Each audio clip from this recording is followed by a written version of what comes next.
What's good? Wait.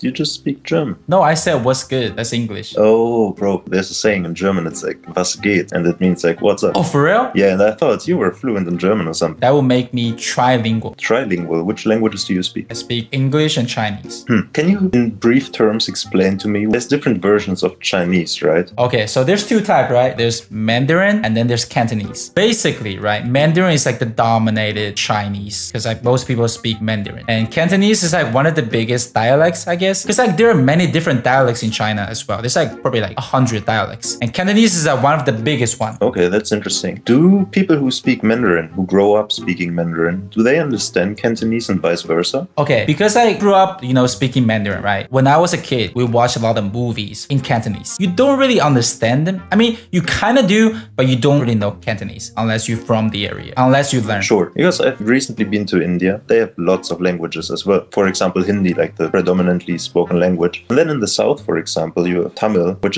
uses a completely different script and has nothing to do with Hindi. Yeah, that happens a lot in like big countries like China, India, because it's so freaking big. Sure. And there's different culture, there's different backgrounds and different languages. But in the perspective of the entire world, I think English is kind of becoming like the official. Everybody is just communicating in English. Doesn't matter where you're from. Sure. I mean, the US and the British people have been everywhere. So the influence is...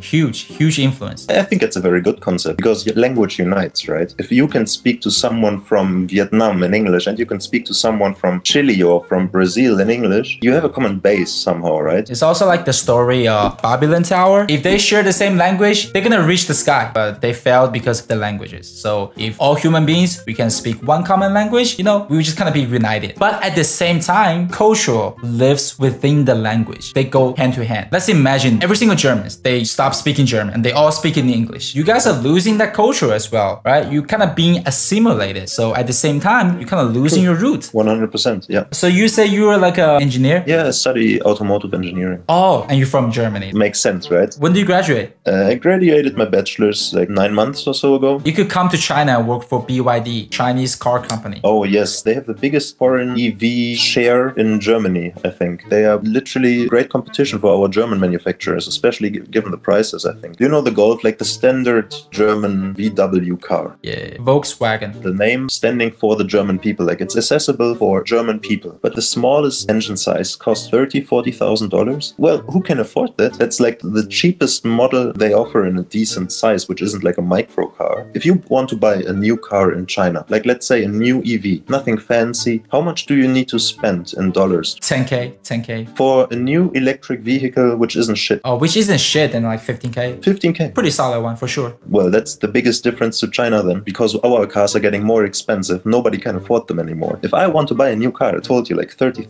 $40,000. And then you hear about China, you spend 10, 15K on a new car. It's great, man. Come work for BYD. We got you.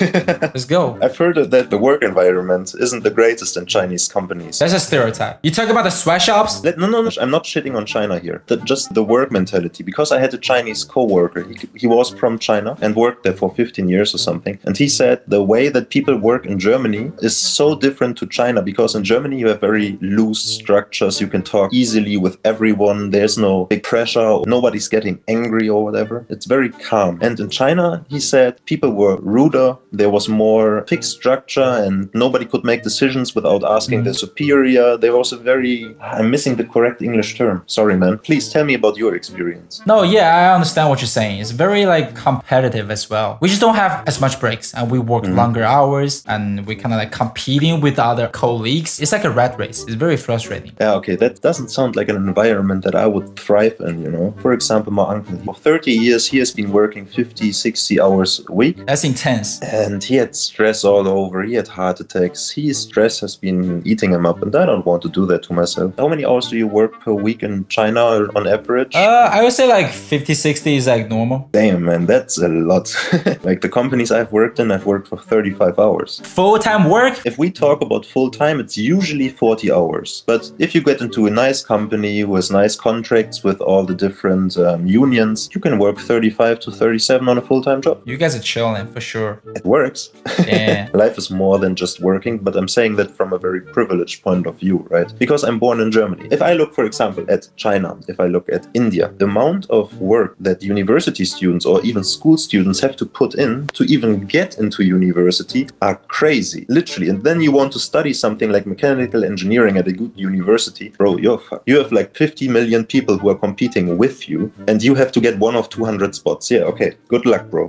Good luck. And for me to go to university, I could have gone to one of the best universities in Germany, but not because I'm so smart, not because I worked so hard, just because I did the bare minimum. I had a pretty chill life during my studies. I didn't have to do a test to get into university. I just said, hey bro, I have this grade in my final exam in school. Can I go to university at your place? And they say, yeah bro, come over. And that's it. So it's easier, no? That's why I said it's from a very privileged point of view that I say. Yeah, I really hope like the situation is gonna get better. That really is the case for the kids nowadays. It's hard for them. Very good talking to you, man. It was fun. It was very fun.